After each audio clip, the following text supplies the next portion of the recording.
Waiting for Kurt.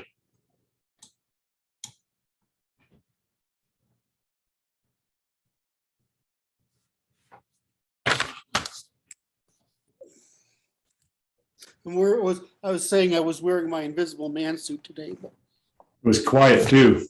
I don't know how the mute got on. Good morning. Morning, Kurt. Ready to go again. Blue is definitely your color. Thank you, sir. I figure we have green in the background for the plants. Yes. For the viewing audience. What are we going to work on today, brother? I'll just some housekeeping first. Oh, okay. I just uploaded the last two. I seem to be missing two videos, so hopefully I can find those.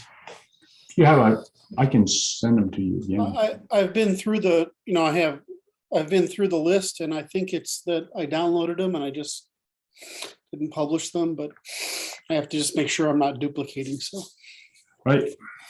Anyway, good morning. Morning. How are you? I am quite well. Have you been working already this morning? Oh, I didn't. I'm laying off the online work momentarily. I did my CrossFit. So other than that, just my wife advised me that I need your course CrossFit. That means you're all worn out now. No, I'm just charged up. The wife instructed me on Saturday morning that I need sleep more than I need to work, and I'm like, okay, go sleep some.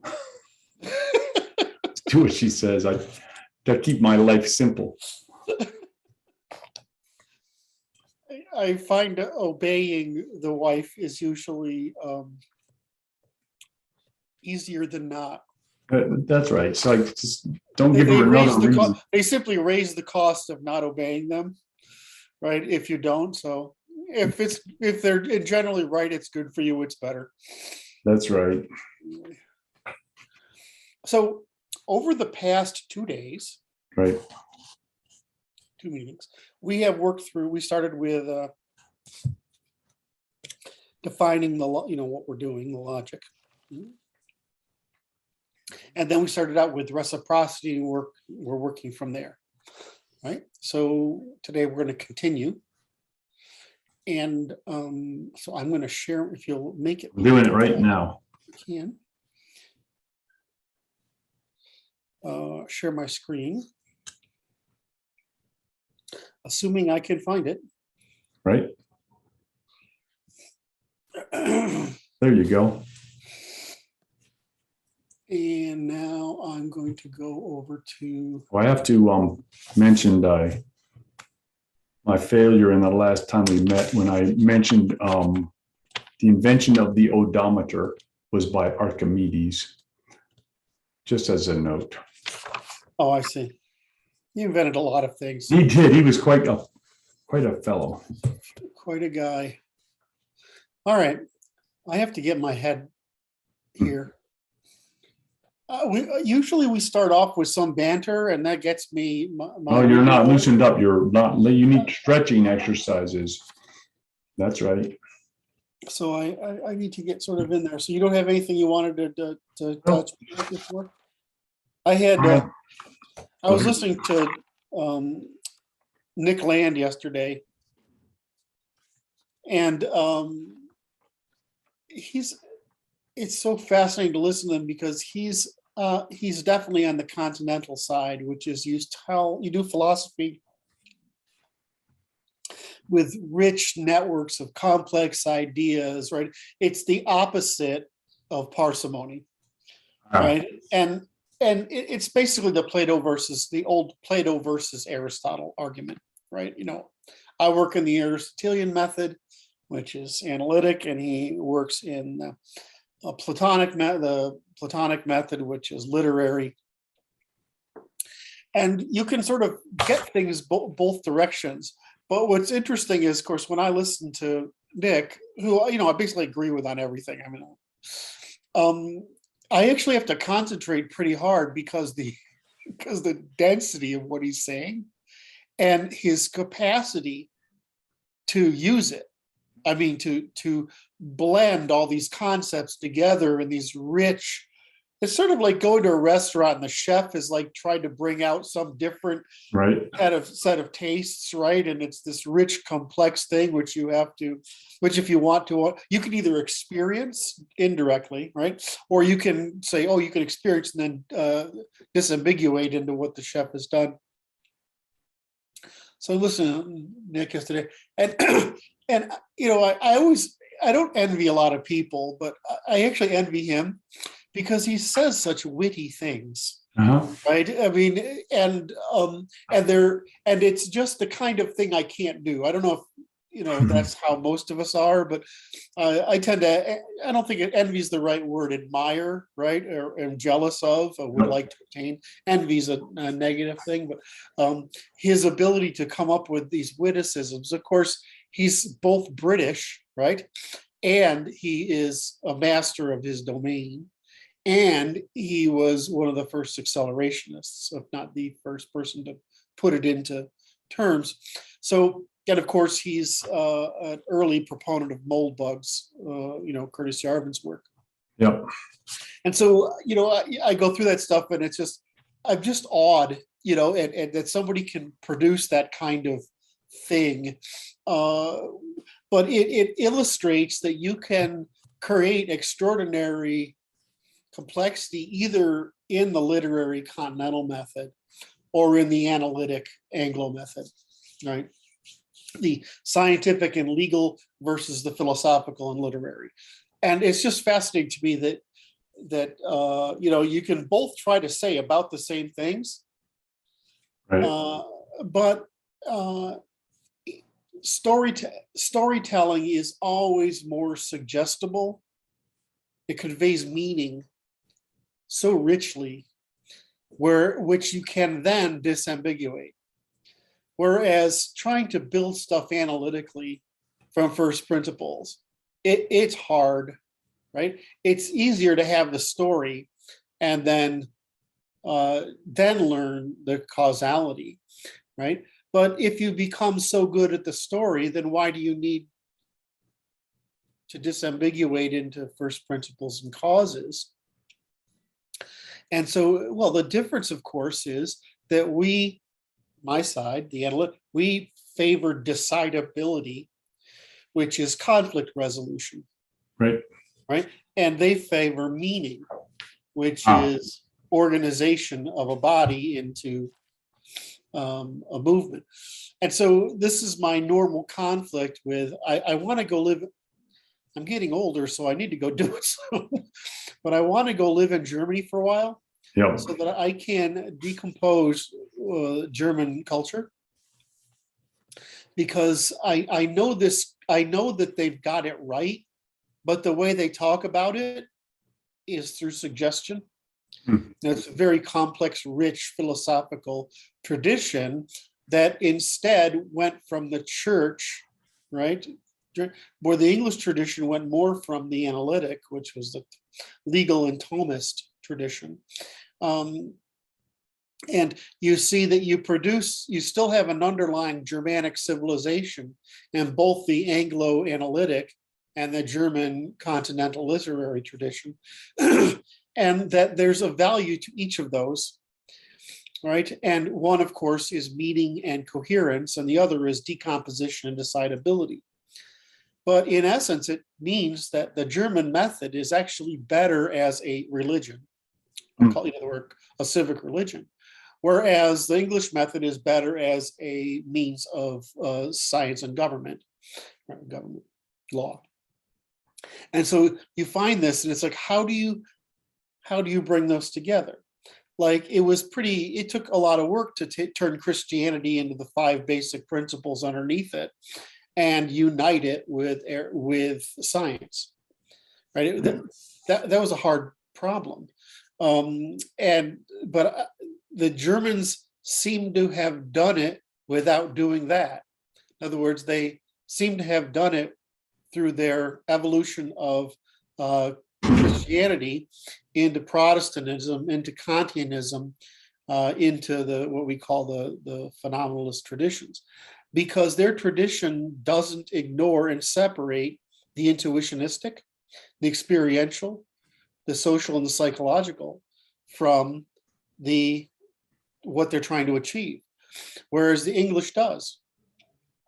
Right? These are just matters to be expressed in scientific terms, which, of course, Adam Smith ends up being morality becomes economics, right? I mean, so you get this wonderful dichotomy, and of course, I've got the English down, but of course, I'm English, right? So, right.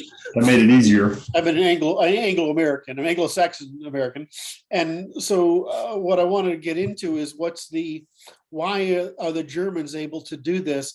Because I'd like to be able to do to German culture what I've done to Christianity, and because I actually can't do it.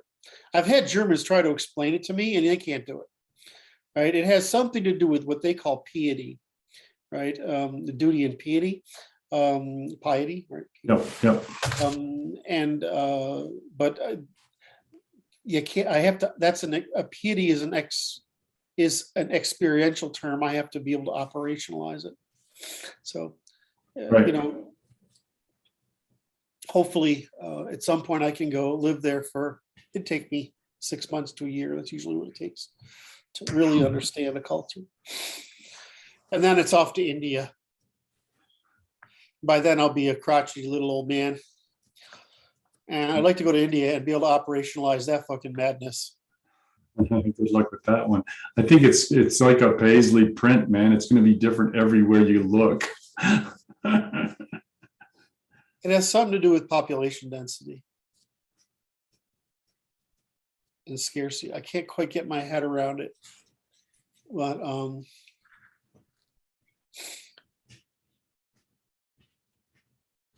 anyway, I want to go. That's the other one. China. I mean, I learned China in college, and I haven't learned anything new. Japan was so easy to, Japan is equally easy to understand. The Middle East is reasonably easy to understand because it's so consistent. Europe is a conflict of traditions, so it was a little bit harder to understand. And trifunctionalism is harder to understand. But Africa doesn't take understanding because they're actually the illustration of where we start from. And the problem is India is like, how did they do that? Right. You just look at that and it's like, you see incredibly dense numbers of people, and they're not wearing blinders like Asians, right? They maintain this awareness, and they have the commitment of non-aggression is fulfilled. I mean, and so it's just kind of, how the fuck did they do that? I just want to know how the hell they did that, right? I mean, I can't disassemble it into causal factors, and so everybody I've read can't do it either. I mean, they think they do, but I mean, no, you've got to find the first principles in there, right? And those first principles will be constructed of the first principles we're enumerating. Right. Anyway, so that's what I've been sort of working on, is the problem of you have measurement on one side and meaning on the other, and you actually want to have both to produce a compromise of action in the middle. But meaning by rational understanding is what we call education, but you have meaning purely by suggestion, right, in mythology, and you have meaning by imitation, ritual, environmental formation on the extreme. And then the other way, you have those reducing everything to mathematics and first principles, which is devoid of any intuitionistic content whatsoever, because that's what measurement means. And it's this wonderful set of grammars we get to choose from. And the problem is that we always want to reduce everything to the simplest set of principles. And so the problem is we've all developed a set of principles, right, that are somewhere on this spectrum. And then we wonder why we can't fucking organize, right? Because we're all working at different levels of precision with different means of friction of informational transmission, mission. Yep. And the fact that we actually make it work is kind of fascinating to me. All right, it's another example of division of temporal labor, but it's actually the division of the productivity of the utility of neural economies, or function neural economies, given different demographic distributions. So in some sense, it's mechanically comprehensible, right? But that doesn't, understanding that mechanically comprehensible still puts us in a position of saying, how do we achieve what appears to be impossible?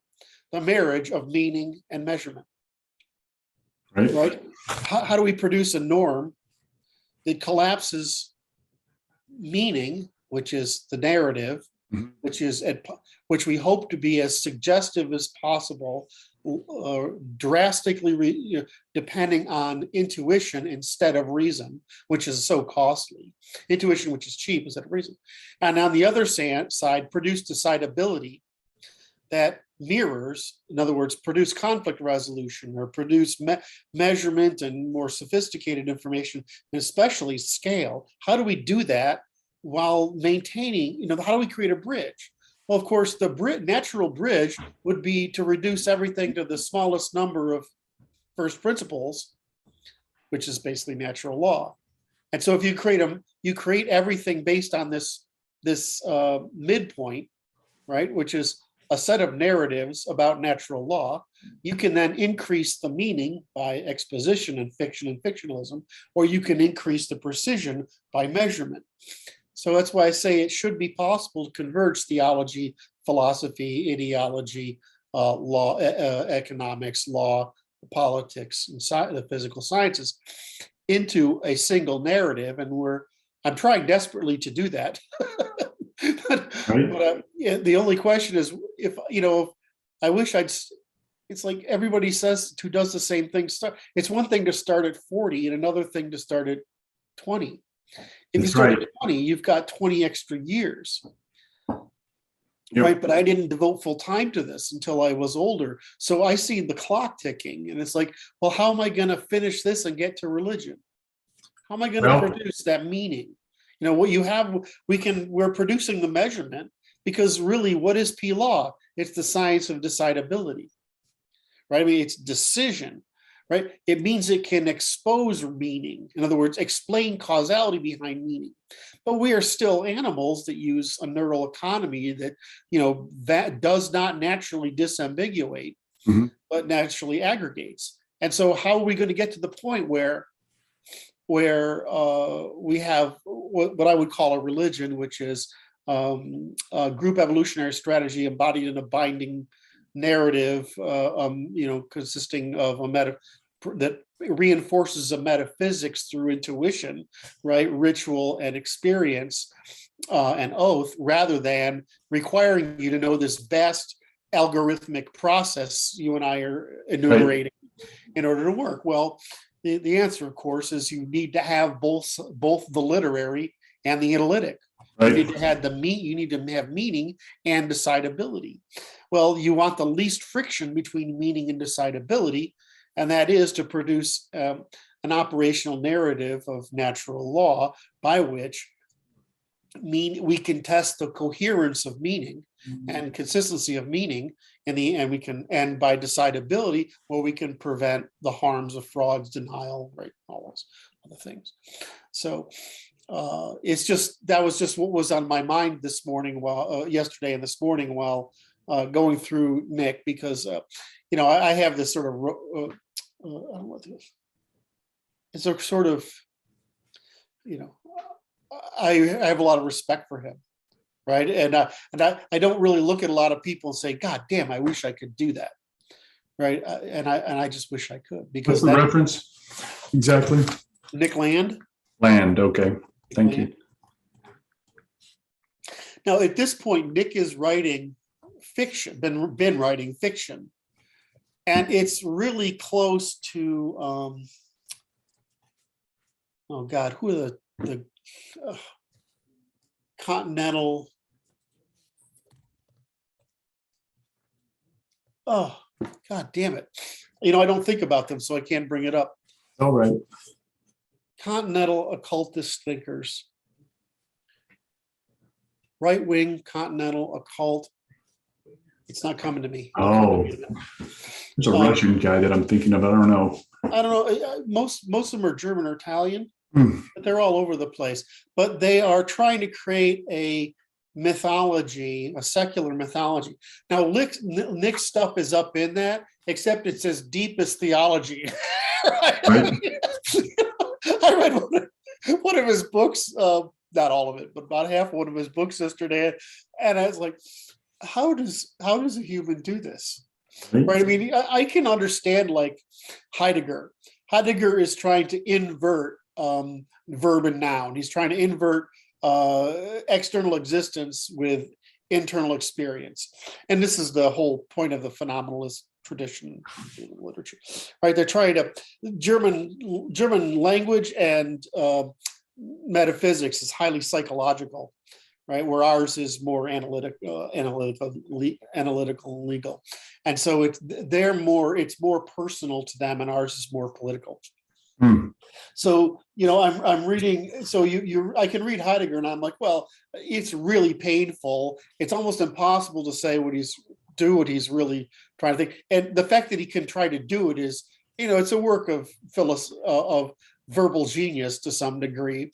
But at least I could say I can understand how to get there, right? When I read some of these guys like that write what is really an attempt to draft a modern mythology that is an alternative, because science fiction really has been our modern mythology, and trying to to continue the continental tradition.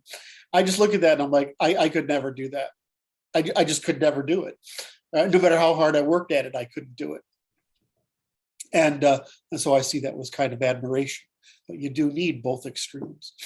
Right. We need to find a way in the middle that makes the measurement between meaning and measurement, or meaning and decidability, as commensurable. All right. Did I go off on enough of a rant there? A little bit, yeah. Did it make any sense? Yes. Okay. That's usually a good thing. Yeah. It's not always, it doesn't always happen. I need to know, I was thinking of you also with the, when I read the news yesterday, the Californians are thinking of outlawing the family. Of what? Outlawing the family. You're not allowed to raise your children. So end parental rights. It's just like, okay, wow, that's awesome self-destructive behavior. And because it's like it's race to the bottom for equity. There you have it. Data point. That was my contribution to the rant. I mean, I would, the problem is, if you want to, you need to understand Popper to understand. You need to understand Popper to understand the first step, because it's Popper and Kuhn that sort of get us over the hump. But realistically, it's Turing, Popper, and Kuhn that get us over the hump. In the middle, it's really Smith, Hume, and Hayek, and that get us over the middle of it. What they're trying to do is teach us about knowledge and information, right? Hayek gets us there. And then, once you get to Hayek, you've really got Thomas Sowell. And of course, Sowell writes exceptional analysis using economic logic, the facts on the ground, right, the incentives. And he is keenly aware of what he calls the vision of the anointed, okay, which is mother's overconfidence. Right, it's female overconfidence, and so this is where the vision of the anointed comes from. It's their inability to scale. Yep. Right, so they can't systematize, so they have the inability to scale. So in that sense, they can't think of a division of labor, right? They can't think of an army as a division of labor. They can only think of equality, because they can't simulate a distribution, because in doing so, you would naturally form a hierarchy. And a hierarchy requires trust. Right? You must have trust and understanding and seek to understand. In other words, you must use reason. Whereas a herd doesn't need to do that. It just needs to follow, right? And so you, in a herd, you usually have a small number of alpha females, right? And within a pack, you have a large number of packs with either alpha females or males, right? Usually both. So in that sense, people said this before, it's just all in Thomas Sowell. The reason to know Turing and Popper and Hayek and Aristotle, Smith, and Hume, and in the middle, you want to begin to science that with Blackstone, Adams, and Jefferson, right? And then you want to get to Darwin, Spencer, and of course, they're tried to be suppressed. So we got Popper, Hayek, and Popper and Kuhn, Hayek, and Sowell. But I mean, that's really the sum total right there. There's nothing more to know. And Sowell's the most up-to-date philosopher that answers all these questions.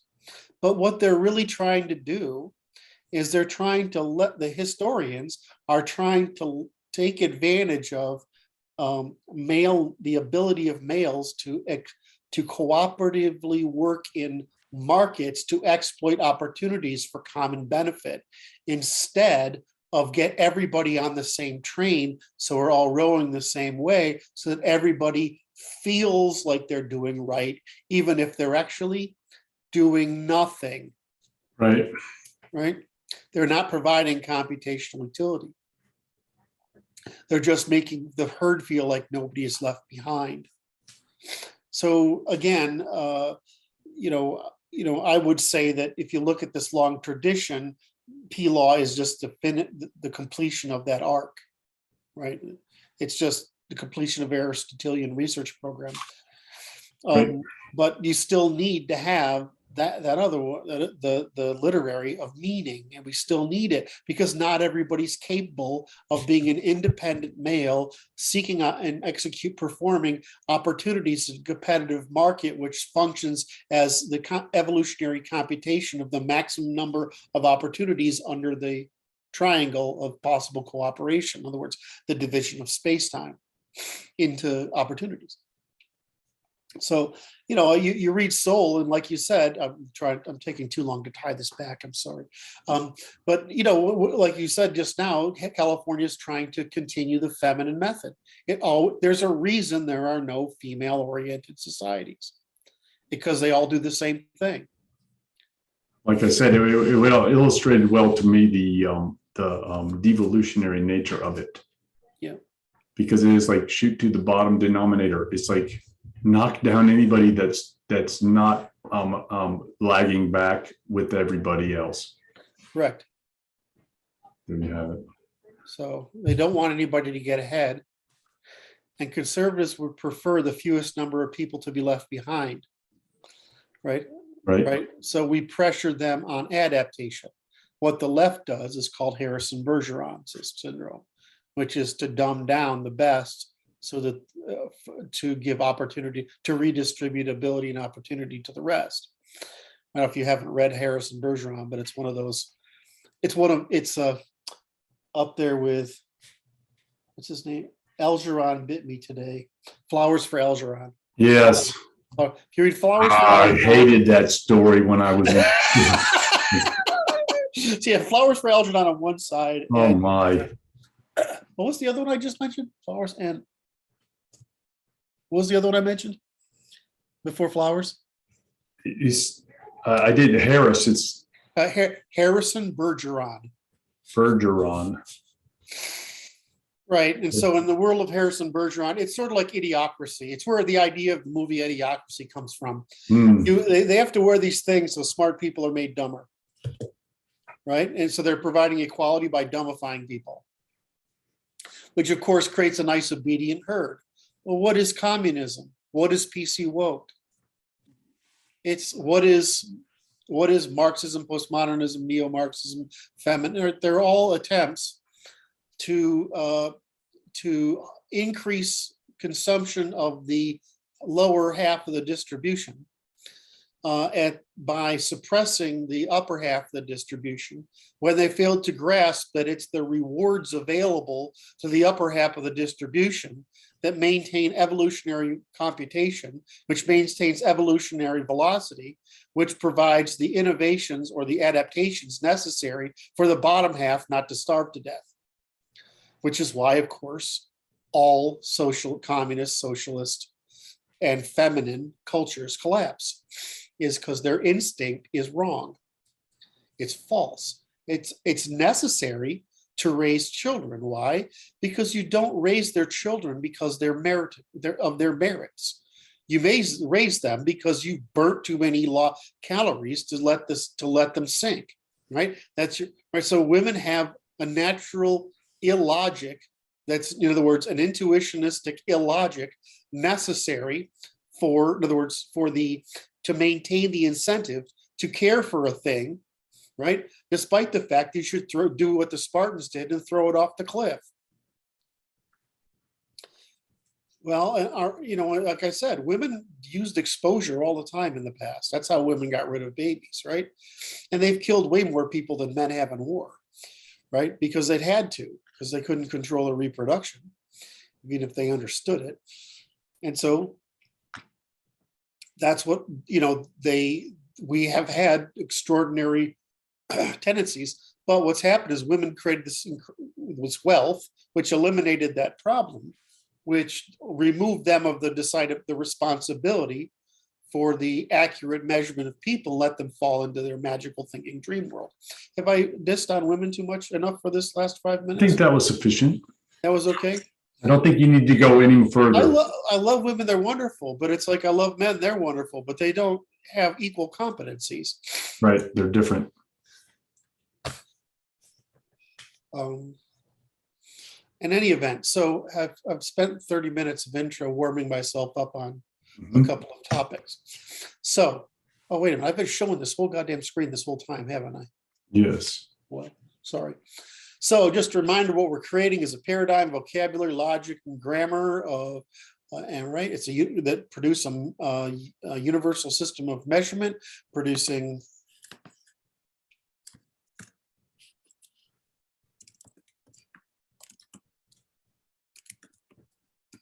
come on, thank you. So we're producing a system of measurement, producing universal design, or the science of decidability. And it consists of a paradigm, vocabulary, logic, and grammar, where the logic and grammar are what we call operational grammar. And that operational grammar functions because it's the most complete, unambiguous, testable, falsifiable logic for man, because operations test every dimension that's cognitively testable by man. And so this is what this universal system is. And so where all other logics don't include everything, operational logic does include every dimension. So math, for example, doesn't include anything other than the positional logic, or what we think of as verbal logic only doesn't contain the same constraints. In other words, existential operational possibility. It only works with meaning. Then operational grammar is the most complete logic available to man because it includes every dimension possible to man and tests every single human faculty for consistency and coherence. In other words, for claims against that. So this universal system of measurement completes the Wilsonian synthesis and unites this. In other words, this universal system of measurement, this science of decidability,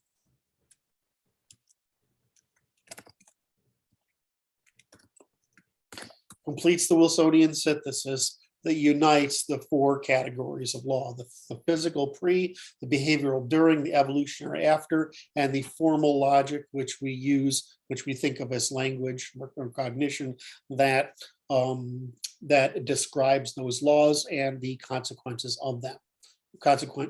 Those laws, the consequences and application of them.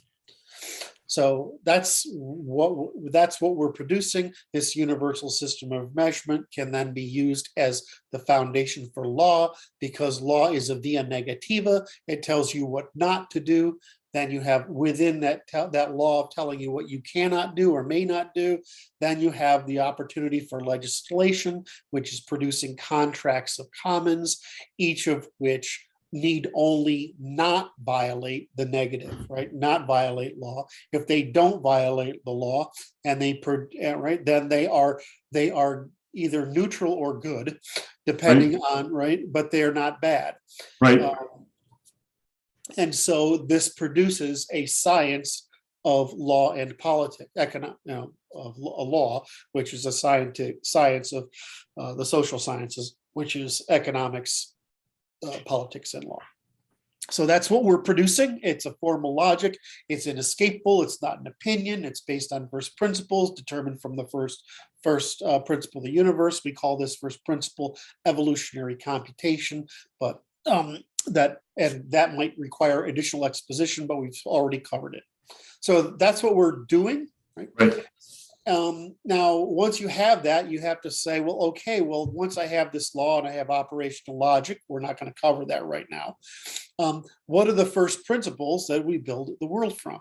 Now, we could have started with existence, which I've got, way up here, right? I'm not going to do that. Because I thought it would be too disorienting. It's better to start with something we all understand. And so we started with reciprocity, Right. which is what essentially what we call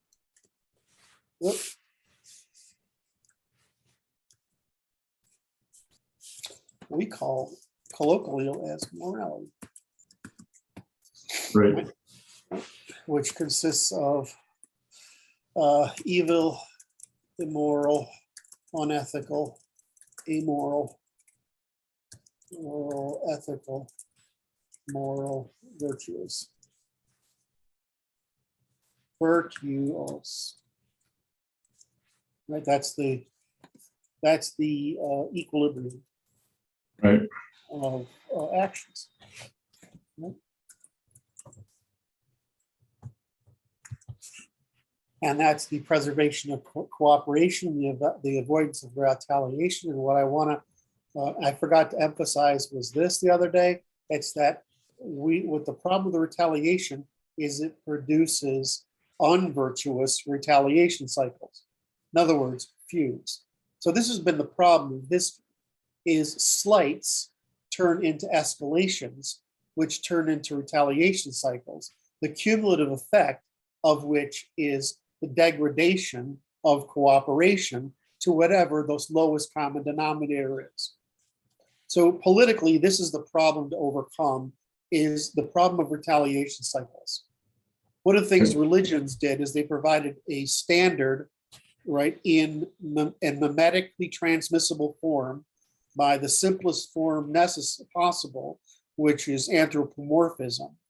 They provided a narrative which functions as a system of measurement that prevented retaliation cycles. This is why religions, as we understand them as organized religions, emerged during the period of transformation, which was the increase in scale of population and cooperation and a response to the expansion of the agrarian revolution. Mm-hmm. But conversely, we have the opposite, which we have virtuous cycles. Right. So one of the while we're trying, the reason to preserve what we call morality or reciprocity is just as we're trying to prevent retaliation cycles, right, and the regression to the mean, we're trying to produce virtuous cycles, which is what we think of as decreases in opportunity costs, whereas you're increasing the velocity of cooperation. You're increasing the scale of cooperation by increasing the trust of the people involved in the network. So the most common example is the ethics of the bazaar, not bizarre. I think of it as bizarre, but it's bazaar in the Middle East, and the ethics of the market in the West. So in the West, we all formed a high trust polity. So that means if there's a chain of 10 people, a good has to go through to, between production, investment, I was ordering it, right? Production, delivery, distribution, redistribution, and there's a chain of distribution and states and sale, right? And that long transfer, if you and I set up a regular pattern where we don't try to take advantage of one another, in other words, we make a commitment, a contract, right? Then I will come to you when the deal is done to pick up my goods, and you won't try to scam me. Right. And the next guy will do the same, and he won't scam me. He won't scam me. Now, this works in the West because we're relatively homogenous, and everybody's effectively a warrior, right? And because political organizations are small, somebody has a vested interest, the aristocracy has a vested interest in preserving what he calls the king's peace. But what is the king's peace? It's just preservation of contract. What happens in the Middle East, and still happens in the Middle East? If you and I do a deal, I come back, it's not a contract. It's a vague assumption of what's going to happen. You'll still, every time I come to you to do this, order the same 100 widgets, you will try to scam me, right? Get a better deal. The same thing is what we think of the ethics of the bazaar. You go in as a white person, they tell you that the t-shirt's $30. For the average guy locally, it's 4 or 2 or 1, right? But for you, it's 30. Right? So now you have to play the scam. Where we have a price that's stated openly is like our rule of law, independent. It's context independent. Right. Right. Whereas there, it's not context independent.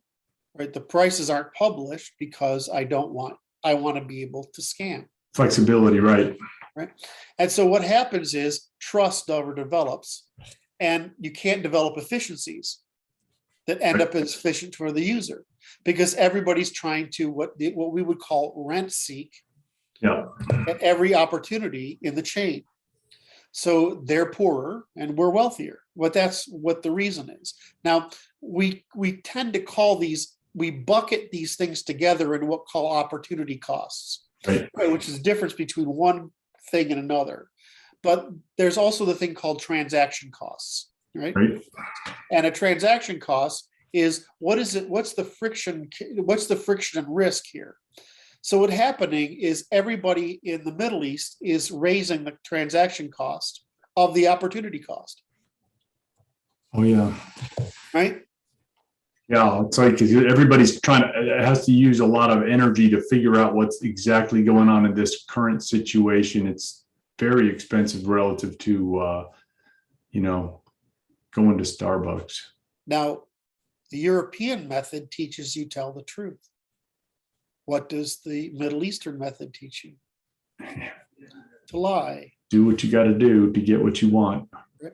So how corrupt is the Middle East, the Arab countries in particular, versus the Europeans? Right? They're highly corrupt.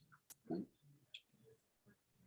Our corruption tends to be systematized, right? So it's made as part of the system. So when they give you a traffic ticket that's absurdly expensive, oh my, the real purpose is to pay for the police and the court system, right? It's not to stop your behavior. We used to tax people for going over bridges and for rowing them across rivers and streams. That's all that's going on. It's an extortive cost, so it's a corruption cost. It's not a real cost. What a real cost is The taxes vary based on the cost of enforcement. Right, that's the cause, but they don't do that. So almost all corruption in the West takes the place of systemic friction higher up the chain instead of direct friction. I always translate this to what happened in my experience in Russia and Ukraine. Of course, I have a lot more experience in Ukraine, and I'm on my best behavior everywhere in Russia, right? I mean, because I'm always in the business, I'm not in an environment where I can do something stupid mostly. But in Ukraine, I live there like an ordinary person, so I can do something like go too fast, right? Drive too fast, right? So, the thing over there is it's not really corruption because you're actually giving the guy $10 or $5 or $20 instead of paying a ticket. Well, what's the difference? You're actually paying him for doing his job. It's not systemic. So the price is lower than the systemic cost. So in the West, our cost of corruption is fucking vast. Right. Because we have to pay for the system that obscures the fact that the corruption is going on. Whereas in their systems, the Russia being softer version, Ukraine, Belarus being softer, where you just pay the cop. And it's just, it's no different. Right. You're paying for a ticket. Right. And the truth is, he doesn't get paid enough anyway. Right. If he's only making $300 a month to do that job, right? It's not a good job, right? Unless you do your job, which is find people who are really doing bad things and make them pay tickets for which you obtain a commission, except you don't have to give them the ticket. So you don't stop speeding over there because you're going to get a ticket on your insurance. You stop speeding because it means you've got to pay the guy $5 or $10. Right. I think it's like coming back and did I pay import fees? No, I paid the import fee would have been like $1,000, right? Or I just paid the border agent $350. Now it wasn't the agent that got it; it was the 6 people who divided that $300 and $50, or 7 of them, whatever, because there was a fucking army of them. Because I'm a white guy and I'm stupid enough. At this point, I'm stupid to wear the suit. I've got the Gucci boxes and it's just like the red flag in front. It's just like, oh, here's one. Live one. We need help. This guy looks kind of dangerous. Yeah. Or even when I was leaving the country, I got stopped by the police who were concerned about how much money I had. Because an early morning flight, I was flying alone. I didn't have a lot of luggage. I was just going to London to go back and forth, right? And so they're concerned I have money. And I'm talking to the guy. I'm like, look at me. I'm just like you, guy. I got nothing going on. I've got $100 or $300 in cash. I think I had, right? $300 in cash. I'm going to London. I'll be back in a couple of days. Here's my thing. And he's just looking at me because they're not sure. He's checking, right? He's just checking, right? And it's like, I actually prefer that versus the process. What you and I hate at the airport is this illusion of care when you're actually being mistreated, right? Because they're throwing you into process. What do people not like about the American court system?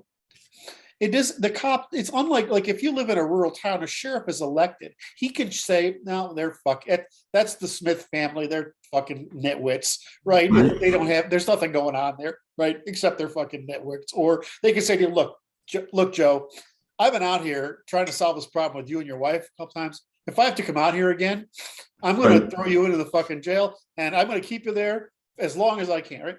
That's what we actually want. Right. But instead, they throw us into the process so we're all treated equally. Yeah. Which is burdensome on who?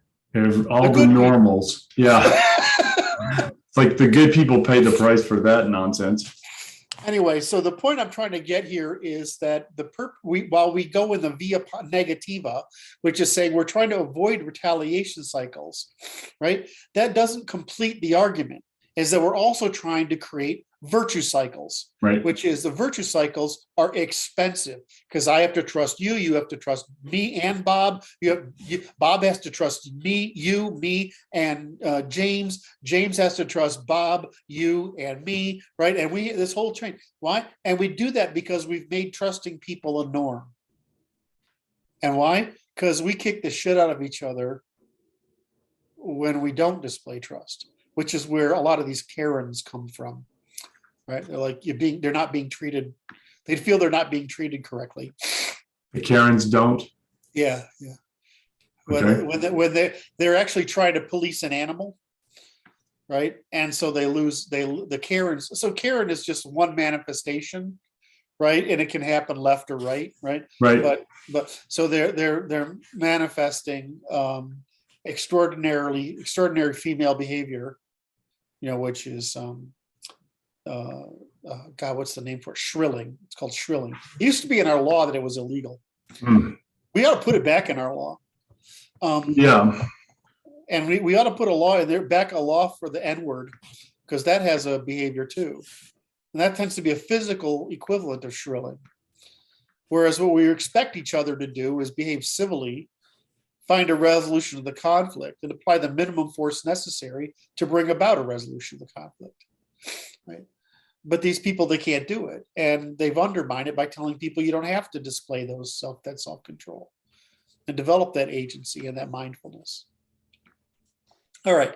So preservation of cooperation, which is virtuous cycles, and the avoidance of retaliation, which is retaliation cycles, which are costly, right? And the difference between cultures is this, and like, for example, the European face before truth, Asian, European truth before face, Asian face before truth, and Semitic facelessness, right? Which means it's virtuous to get away, lie, cheat, and steal. And in Africa, it's still a necessary family obligation for you to go and steal stuff, right? So, I mean, in the African four-family model, I don't mean in modern societies, right? This is a traditional. So, but we forget that these are costs, right? We're all paying for different tax levels in order to produce different levels of trust. Obviously, there's no trust in Africa. There's very low trust in the Middle East. There's medium trust in China. There's slightly higher trust in Japan, which is quite a trustworthy place. And there's absurd trust in Europe. Well, the only difference between Germanic Europe and Japan, really, being that they put face before truth, face before truth in certain contexts, and we put truth before face regardless of context, right? I mean, so it's a justice. But this spectrum just describes if you want to look at economic velocity, it's like Fukuyama said, it's just trust, which is the reduction of the reduction of retaliation cycles by the development of the habit of trust, which creates a virtuous cycle of cooperation, which reduces not only opportunity cost, but transaction costs. Right. Was that another long chain of reasoning for you to It was a good one. You like that one? Yeah. This is why the first principles are so important, is because it allows you to make large causal chains instead of ideal types, which ideal types are open to manipulation, conflation, inflation, whatever, where causal chains aren't, from first principles are. All right, so one thing that I didn't go to so then we went into talking about acquisition, then cooperation, the ternary law of cooperation, which is the same, preserve your state. I forgot the word homeostasis last time. I don't know why, which is, right, avoid costs and acquire gains. And this is probably the correct order, so I reordered them. Reordered those three. So we want to cooperate, we want to avoid or we want to conflict. So this is the ternary law of cooperation. So when is cooperation rational? When is avoidance rational? When is conflict rational? So that gets us to what I said I would cover in the next conversation, which is the 5 laws. Here we are. And I'm always resistant to talking about these because you want to talk about a painful truth. Uh-oh. This is one of them. Where is the preamble? I could probably do it off the top of my head if I don't find it here.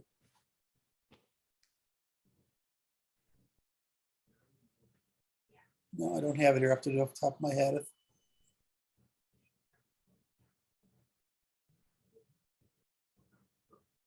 I'll have to go back to do it here. All right, so Camus asks a question. What is philosophy? Okay. It's paradigm choice. So I'm going to say it's the light version decidability. Right? Right. It's not based on first principles. It's Right. just based on a paradigm.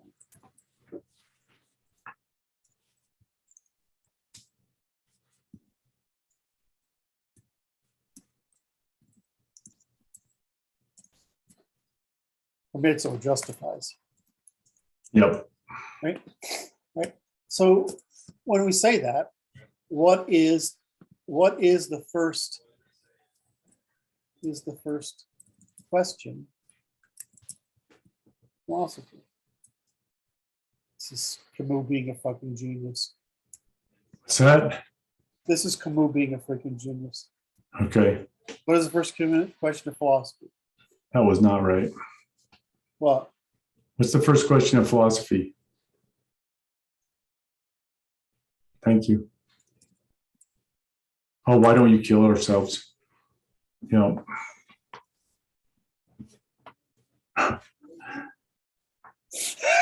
Like that, I'm like, so this is the importance of first principles. Because if you don't answer that question, you're able to come up with all sorts of bullshit.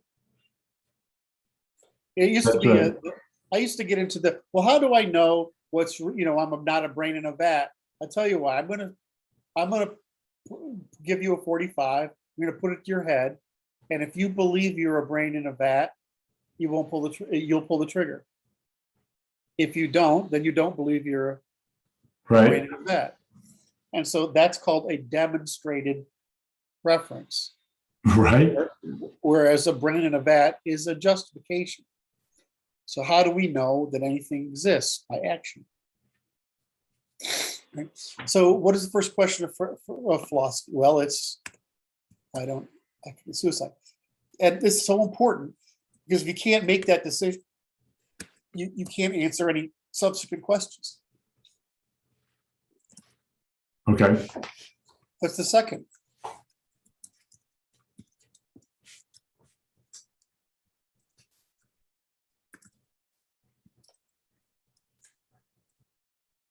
Philosophy. Yep. Any guess?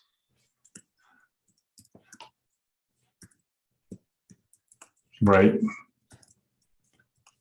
Take your stuff. Yeah, that makes sense. It's like, that's a good question right there. That'll be like the Nietzschean version of it. 3. What's the third logical question?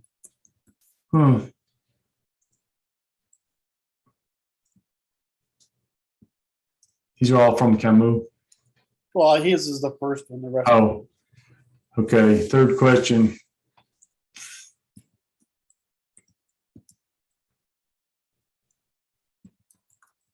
Yeah. Okay. The expansion of scale of that one. That's the question of politics.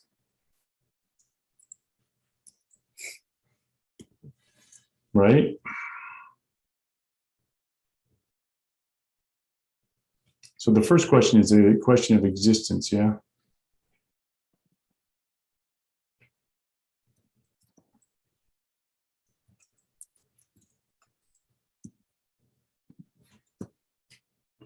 Let's do it this way.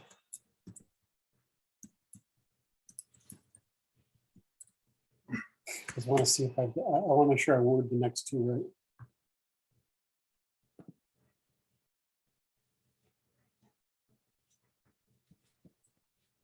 There we go. No, that's just. Patients don't even. I'm in a meeting.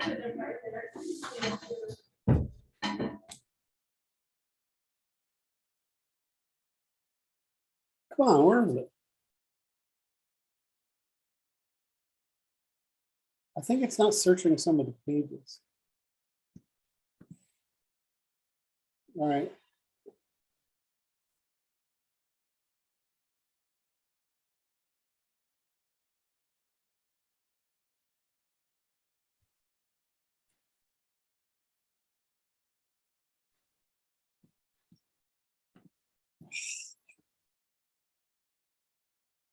Sorry that I'm taking long here. I apologize.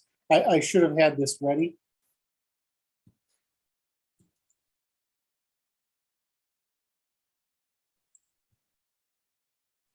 Not there.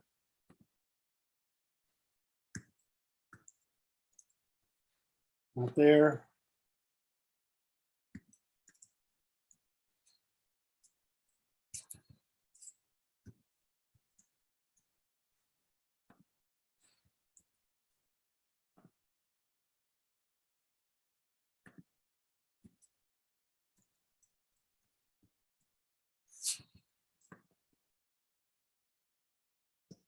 What the hell?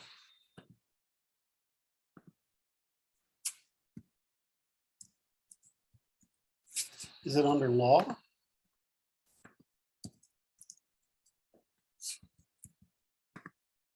Yeah, this is the problem of writing so much stuff.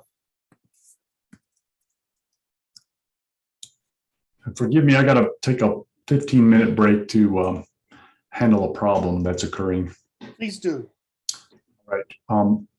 Keep Can recording. you pause the recording? Yes. I'll be back in momentarily. It'll give me a chance to. All right. So can you see the natural law of choice? All right. So I'm sorry it took me. I had to go go find this. It's actually under the rule of law by natural law. So this is where I build up natural law. Anyway, the first question is why not commit suicide? That's personal philosophy. The second is why. I say this more kindly here. I don't say why should I kill you and take your stuff. Right.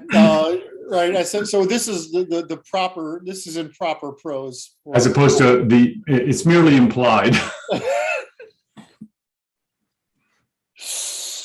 The third question is why engage in cooperation, right? And that's politics. The fourth and the fifth questions, which I sometimes forget, is how should we organize our people with myths, arguments, and rules to survive and prosper in competition with nature and man? That's group evolutionary strategy.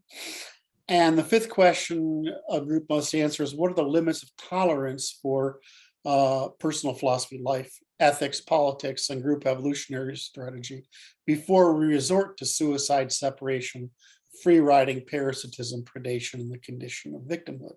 That question is of limits. So I'm going to take these. Right. Over to. There you go. Can I sanitize that first? Control-Shift-K. That do it? Nope. Let's try it this way. I don't have it here. Yes, I do. I don't know. No, I don't have it. Oh, I have a thing loaded. It converts everything to plain text, and it's not loaded.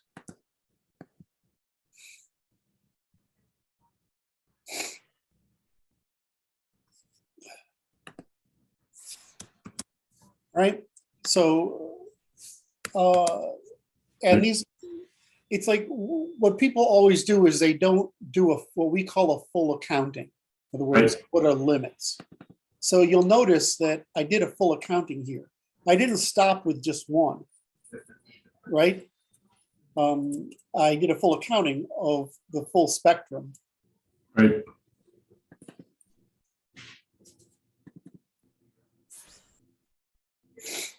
Right. You didn't put, personal philosophy was the first one.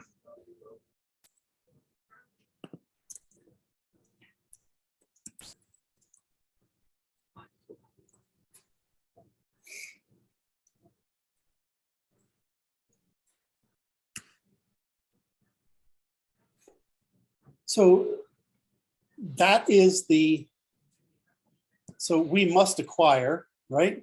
Right. We must acquire. We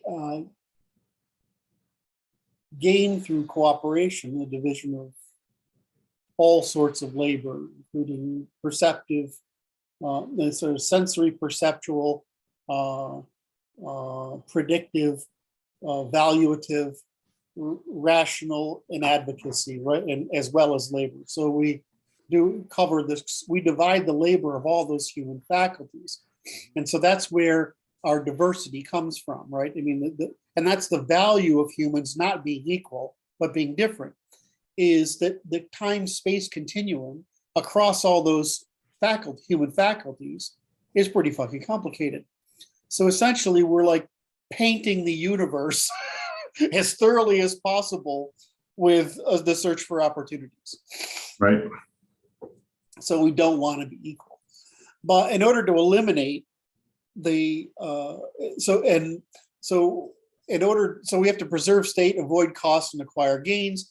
We have to cooperate, but we can cooperate, we can avoid it, we can conflict.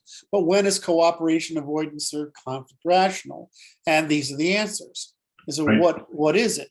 Well, the answer is not all that complicated. If I can go back to my page here. For the people who wonder where we are, it's not like the Constitution doesn't cover this. But the answer to all 5 questions is that the persistence of opportunities for existence, the returns on cooperation, returns on the production of commons are preferable to suicide, separation, free riding, parasitism, predation, victimhood. Oh my.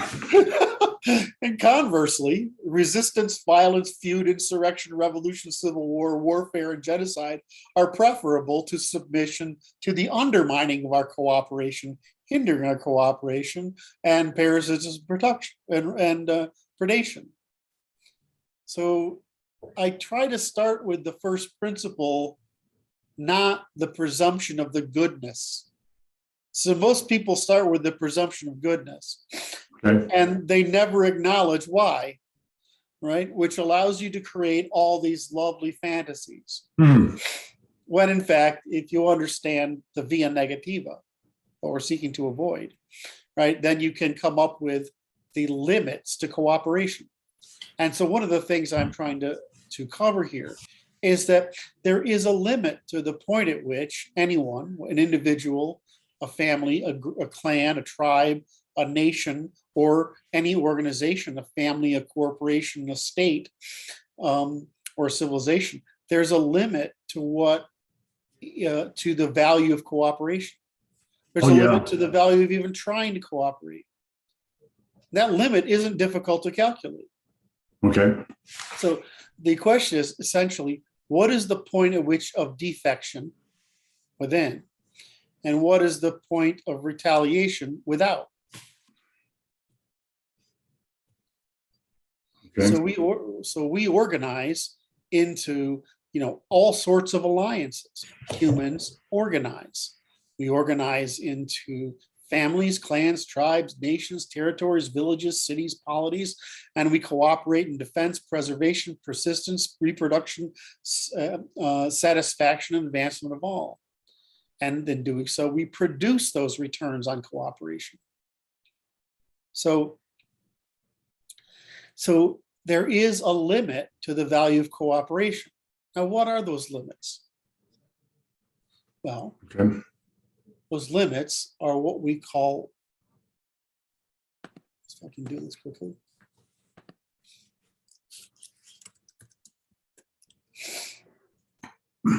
Reciprocity within the limits of reproach.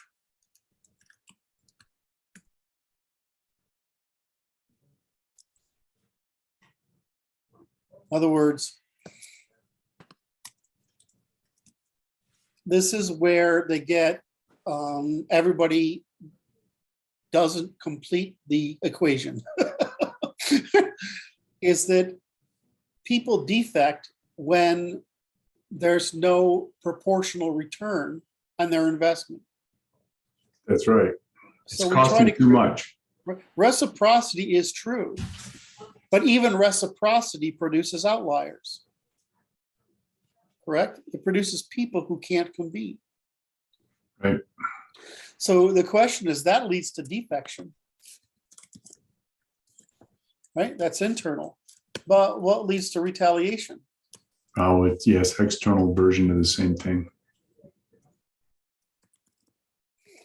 Is that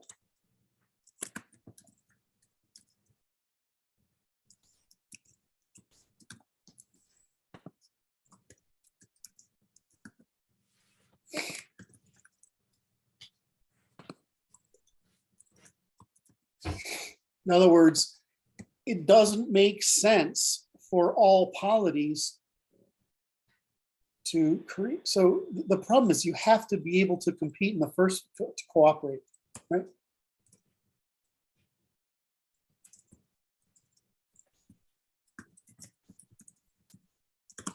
So were Amerindians and Africans able to cooperate? Not very well. No. Right? So you can't cooperate if cooperation is impossible. So if you can't, when you have subsistence farming, can some people not survive by subsistence farming? Absolutely, they lack the ability and character. And Right. can some people, when you have a market economy, can some people not survive by cooperation in a market economy? That's right. Some can't. How do you distinguish between inability and unwillingness?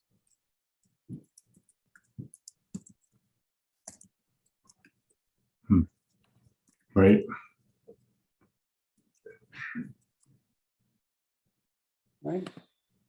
So that's the hard problem, right? Right. That's the problem, is that when you try to create a new barrier, you'll create people who claim they're unable. Yeah, you're creating a marketplace for unable. Right. And so we're always trying to find out what this balance is. Right.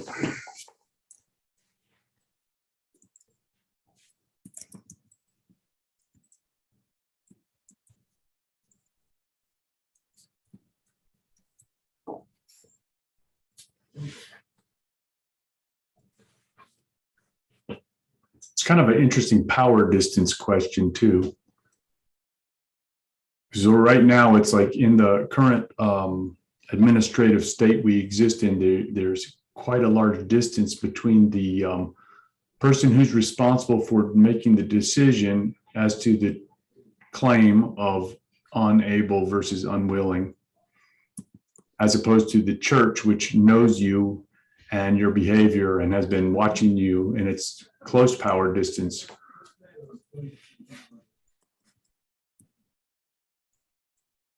Power distance.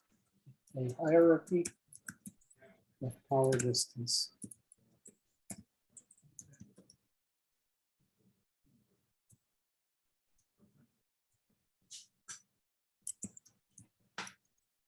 Yeah.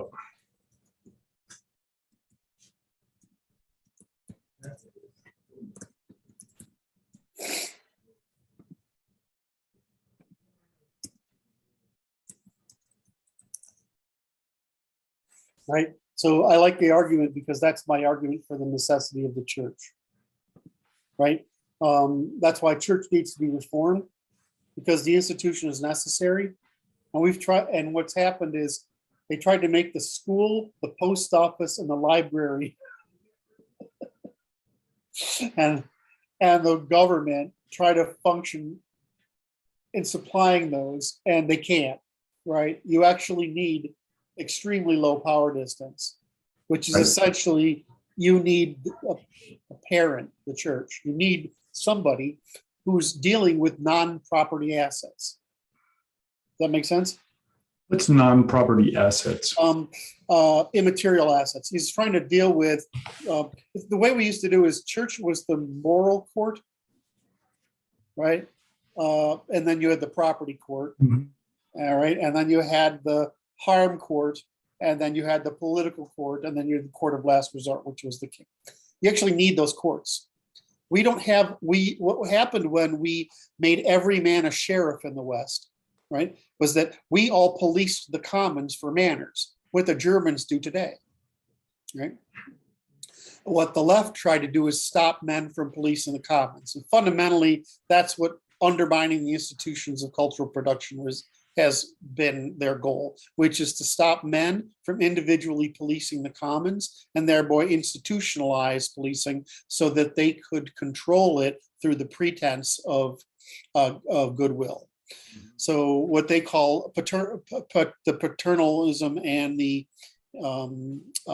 patriarchy and the oppression are really, it's maintaining manners, right? The manners necessary for a consistently high trust polity.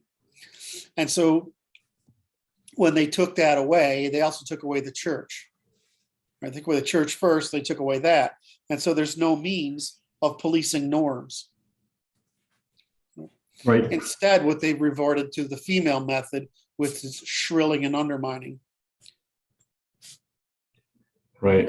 And reputation destruction, rather than paternal education, the continuous attempt Enforcement.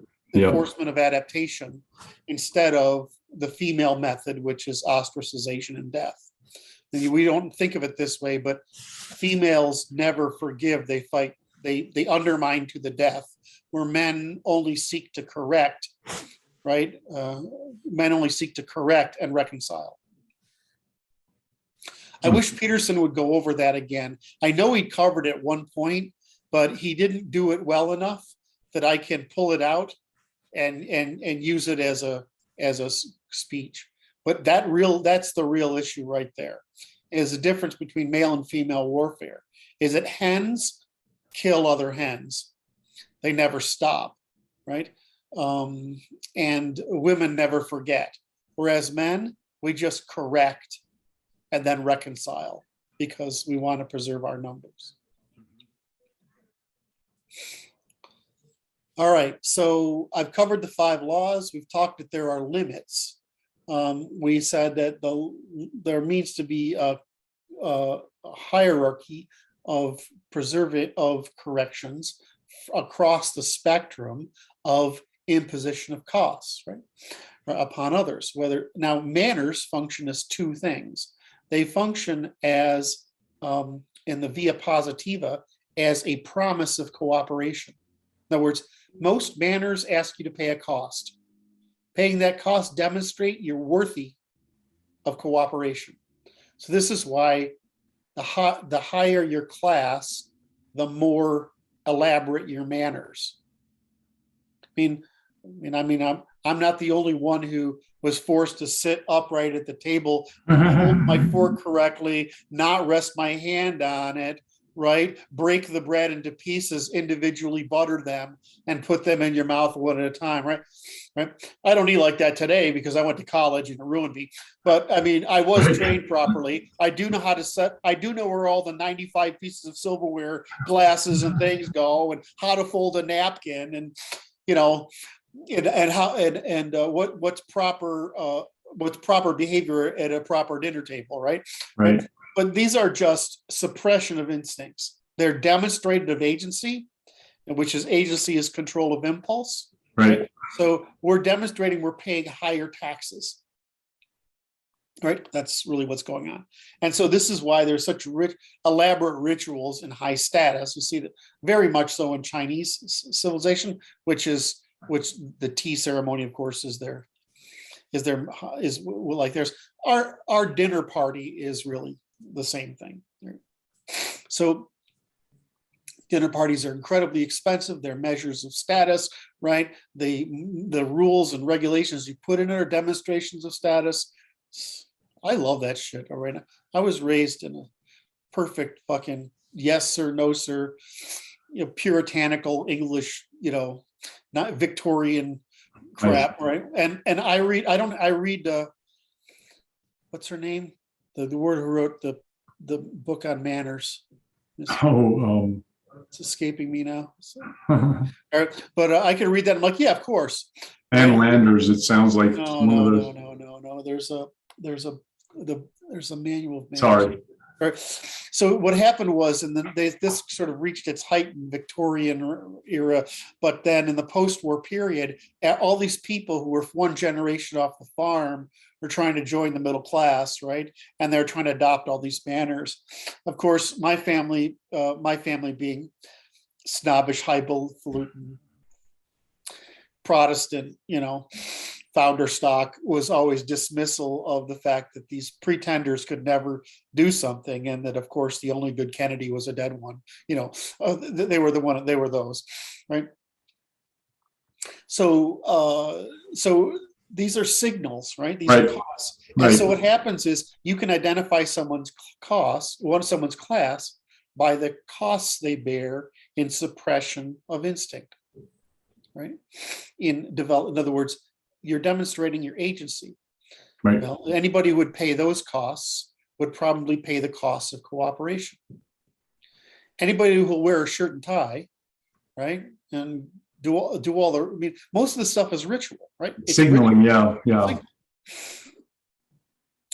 So that's what classes are. Is they're just a hierarchy of who's going to demonstrate the most. Bear the most cost of producing commons, and then we used to police the commons, right, aggressively. Which I use the story, but I was in, I'm I'm not only gregarious, but I'm affectionate. So I will sneak a butt pinch on my significant other when I think I can get away with it, all right, just as a little, hey, I'm here. I don't think about it that way. It's just, I love you. Right. And I did that at an intersection in Germany, in Austria, where I didn't realize anybody else is around. And this old man came up and started lecturing me how inappropriate that was. No, he's right. He's right. He was right. I wasn't raising my standard from American to German, right? Austrian. And the same thing happened to me in was it Iran or was it Turkey? It's probably Turkey. It was Turkey, where I was walking with Amanda. Of course, Amanda's very shiny. Right. She's a very shiny girl. Like, it's like wherever we went, the men would leave puddles of drool. Right. Right. And so I just didn't think of it. You're romantic. You're going on cruises and traveling, and I reach over and kiss her and hey. And then one guy says, we don't kiss here. I'm like, oh, okay, forgot. I'm sorry. Forgive me. But it's just, these are how we police the commons. Now you can police the commons in a lot of ways, right? And you can also selectively police the commons. Right. So it's interesting how Europeans have selected to police the commons and selected to police the manners. And it's more interesting how Americans have been forced not to police the commons. Not pay those kids. So that I wanted to, am I running out of time yet? No, I've got enough time to cover the last topic. So the point I'm trying to get to is that we're trying to create create as much cooperation by suppression of most impulse in order to force people into the most agency consisting of the greatest cooperation at the highest cost. And people, only some of us can do it. Right? And it was the status bait that allowed us to do it. Aristocracy created this bait. Right, right. And so the question then is, okay, so what is it? What assets? And we talk about all these things that we consider assets, but what are those assets? Now, as I've said before, I mean, Adam Smith really made the argument that morality and economy are the same thing. Right? Morality and trade are the same thing. But you get up to Hayek, and Hayek's innovation, which he states poorly, is that norms, traditions, manners, ethics, values, whatever, they're assets, right? They're no different from having trees or coal or rivers or lakes or highways or bridges or aqueducts or churches and temples. There's no difference, right? We're institutions. And the thing I think we needed to take from him, which the enemy did, which is those things may be more important than those physical assets. Yes. Because we can replace physical assets, right? The Germans could rebuild Germany over and over again, right? But it's really hard to rebuild the assets. Are expensive, yes. And it takes a long time to grow a human. Worse, it takes a long time. It's one thing to grow a human with manners, ethics, morals, traditions, group evolutionary strategy. Mm-hmm. It's worse when you've got to grow a human who's maximizing agency, responsibility, mindfulness, agency, and responsibility, right? And it's greater when that person that you're trying to raise that person in an environment where other people don't practice paying those costs. Because you and I will, all of us will look around and say, well, they're not paying it. Why should I? Right? Which is what we're doing, right? That's yes. Yes, it's degradation. So what's happening today is whiteness is paying a very high cost. And people are saying, I'm not getting status because of my race, even if I pay that cost. And furthermore, I'm not sure I can pay that cost. More, if I pay that cost, my in-group will extradite me. Exercise me, right? And so what they have done is they've destroyed the capital, the institutions of cultural production, which means they've incrementally destroyed the capital upon which we founded. So what's the difference between warfare conducted against territory, against capital, against life, and that against institutions of cultural production, which produce the quality of life that's necessary for people to cooperate in large numbers, especially when we're talking about the civilization with the highest suppression of impulse, the highest demand for mindfulness, agency, agency, autonomy, and responsibility, and the highest demand for policing of the commons. Right? We're demanding the highest things people are demanded for, and they don't want to pay it. The question is, can they pay it? And the answer is, it's increasingly looking like no. Because if you can't pay it, in other words, if paying that cost doesn't get you access to the degree of economy, the rewards of the economy for doing so, right? Because the level of the economy is such that you can't, in other words, the market demand for ability, the minimum market demand for ability in the economy is such, then there is no reward for conformity. In other words, there is reciprocity if you conform, but it violates the limit of proportionality. Yeah, it's excessive cost. So it's not like everybody can play the whiteness game. That's the problem. Is it's really freaking expensive. All right, so what are our demonstrated interests? Did I go too much today, or is this? I think it's a good break point here. Yeah, let's go to I wanted to mention, I watched a video by James Lindsay, and he was talking about, what was the exact topic? he was talking about Marcuse, we're living in a Marcusean reality, not momentarily, and it was well done. He does good work. Well, there are scientists who understand the physical world. There are scientists who understand the behavioral world. There are scientists who understand the political world, the economic, social, political, whatever. There are scientists who understand the warfare world. But just as those are means of cooperation, we also have people who understand the world of fiction. They know how to write stories. We have people who understand the world of fictionalisms. In other words, magic to pseudoscience, occult to theology, and idealism or sophistry to philosophy, and rhetoric to idealism. Right? We have people that understand the fictionalisms, but we also have people that understand the loadings and framings. In other words, how to load and frame. We also have people who understand how to lie and deny. And we also have people who understand how to undermine. Use the female method, gossiping, rallying, shaming, moralizing, whatever. And those people combine those things: storytelling, fictions, fictionalisms, loading and framing, gossiping, shaming, and moralizing to create just as elaborate lies as a computer is an elaborate technology. Right. Right? They're really good at this. And until we understand that lying is a technology. Yes. Right? That we don't understand that some people are really good at producing lies.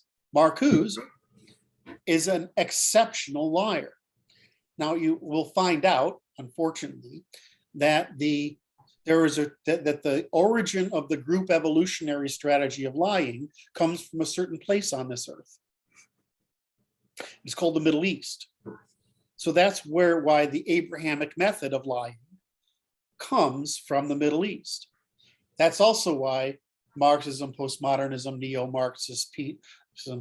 Marxism, neo-Marxism, postmodernism, PC woke, and whatever, of which Marcuse is a founding member, right? Marcuse is a founding member, right?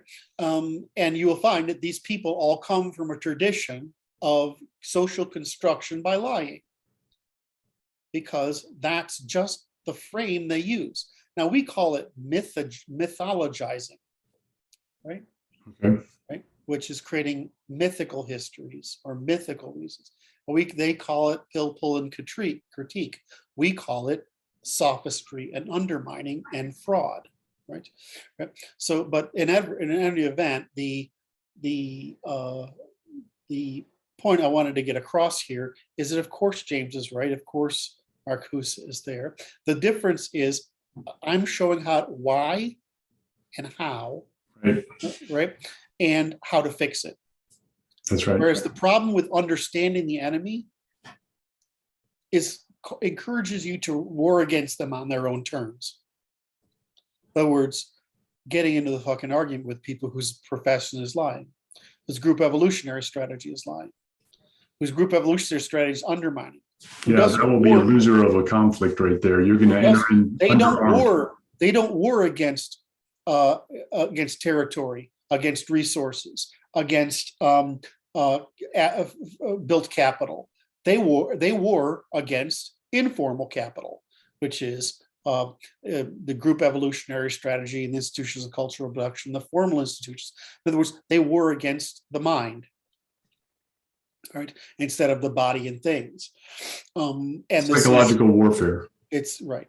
And so that's what they do. And so they're engaged in war. The problem we have is that Europeans domesticated war, right? And we naturally all but eliminated the low trust behaviors. And we vastly imposed the empirical behaviors and the legal and reciprocal behaviors and the high trust behaviors that result. And so we don't know how to defend ourselves against warfare. Babe in the woods. And so this is what it means by total war. Total war is recognizing what demonstrated interests people have. In other words, what capital they depend upon, whether it's genetic, physical, built, physical, like territorial, resource built, formal institutions, informal institutions, group evolution strategy, myths, traditions, methods of argument, whatever. I mean, just think of what they've done to truth. I mean, truth and empiricism in 70 years. They destroyed it. Look what they did to class cooperation with Marx. Look what they did to race cooperation with this. So we're at war, and it requires new war. You can't. The problem is you can't defeat a superior technology with an inferior technology. In other words, we can't defeat them on their terms. We can only defeat them on ours, which is truth and law and force. What a wonderful ending point. Yep. All right. I'll send you the link here as soon as it clears and I have a minute. Okay, brother. I'm sorry I had too much of your time today. Yeah, it was a good time, and I'll look forward to chatting with you on Saturday, I think. All right. Love you, man. All right. Take care. Bye.